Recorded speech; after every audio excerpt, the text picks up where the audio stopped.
We can also speak to Fernanda Balata. Fernanda's with the New Economics Foundation, a think tank that promotes social, economic and environmental justice. Just from listening to that, Fernanda, what are your thoughts? And is this the right fuel to be focusing on? So first thing to say is that this is good news. Wood burners can emit 6 times as much air pollution than a diesel truck. So surely, if knowing that air pollution is one of the biggest environmental threats to health in the UK, this is a good move.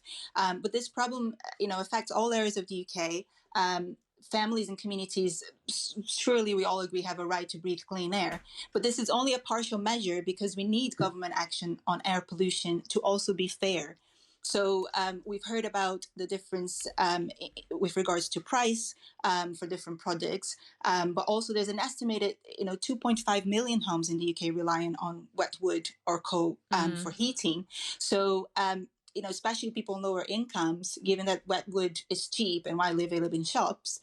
I would argue that the first and most urgent thing government can do right now to follow news of this phase out is to invest in energy efficiency by implementing a UK-wide rollout of home insulation. Well, you make an important point there, Fernanda, because it does affect a lot of people. In fact, people have been texting in whilst we've been on air.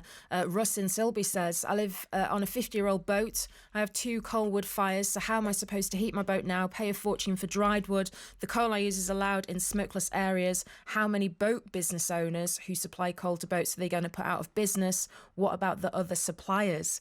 It does have an impact on people that use this kind of fuel, doesn't it? Yes, but it's important to first acknowledge that right now, those fuels have an impact on people's lives negatively because it is impacting people's health.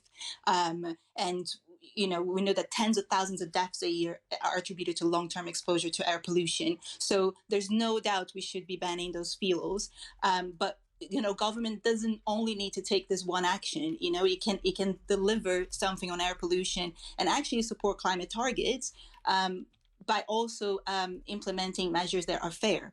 And I think a rollout on home insulation, we have a budget coming up in a few weeks. It needs to include measures to roll out insulation to every home in the UK who needs it, as well as support for people to switch to cleaner ways to heat their homes.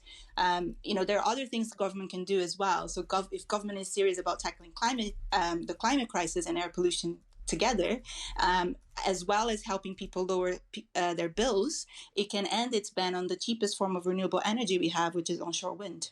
So you agree that the government is starting to act, but as you're clearly saying there, a lot more needs to be done. How, as individuals, can we help to change this? On a day-to-day basis. And you talked a bit about the cleaner alternatives there. Just give us a bit more information. I think as individuals, we need to, we are facing a climate crisis. We can never talk about these things without forgetting, that we are living a climate emergency. And all of those measures that tackle air pollution, that, provide warmer homes to people, and better living conditions, really, are all things that can also help us deliver the targets on climate. And so I think people just need to be more supportive of these measures, but also demand that they are fair. There's a lot of work being done by, lots of climate activists, but I think it needs to incorporate more the voices of people that are really at the bad end of our economy and our politics, and they just need to be considered. Fernanda, thank you. Good to talk to you. Fernanda Balata there, who's with the New Economics Foundation.